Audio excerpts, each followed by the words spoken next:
বাংলাদেশের পরিচিত fashion choreographer ও style designer Adolf খান সম্প্রতি একটি মন্তব্যকে ঘিরে সামাজিক মাধ্যমে নতুন করে আলোচনায় এসেছেন। ব্যতিক্রমী ফ্যাশন সেন্স ও নিজস্ব উপস্থাপনার জন্য পরিচিত এই ব্যক্তিত্ব নিজেকে প্রায়ই সুদর্শন পুরুষ বা মুকুটহীন বিজয় হিসেবে তুলে ধরেন। সম্প্রতি নিজের ফেসবুক পেজে দেওয়া এক পোস্টে তিনি জনপ্রিয় অভিনেত্রী পূর্ণিমার একটি সাক্ষাৎকারকে নিয়ে মত প্রকাশ করেন। ওই সাক্ষাৎকারে পূর্ণিমা জানান, দেবদাস সিনেমায় তাকে প্রস্তাব দেওয়া হয়েছিল, তবে তিনি চন্দ্রমুখী চরিত্রে অভিনয় করতে চাননি, বরং পার্বতী চরিত্র হলে রাজি থাকতেন। এই বক্তব্যের সঙ্গে একমত নন অ্যাডলফ খান।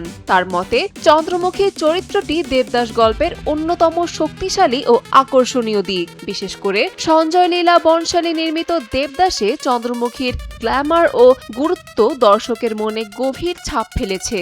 তিনি উদাহরণ টেনে বলেন, এই চরিত্রে মাধুরী দীক্ষিতের অভিনয় আজও দর্শকদের মনে অমলিন। একইভাবে বৈজন্তী মালা এবং বাংলাদেশের আনোয়ারা নিজেদের অভিনয় গুণে চন্দ্রমুখী চরিত্রকে বিশেষ উচ্চতায় নিয়ে গেছেন। অ্যাডলফ খানের মতে, বর্তমান সময়েও যদি নতুন করে দেবদাস নির্মাণ করা হয়, তাহলে অনেক শক্তিশালী অভিনেত্রী অভিনয়ের দিক থেকে চন্দ্রমুখী চরিত্রকেই বেছে নেবেন, কারণ এটি কেবল একটি পার্শ্ব চরিত্র নয়, বরং পুরো গল্পের আবেগ ও সৌন্দর্যের গুরুত্বপূর্ণ দিক।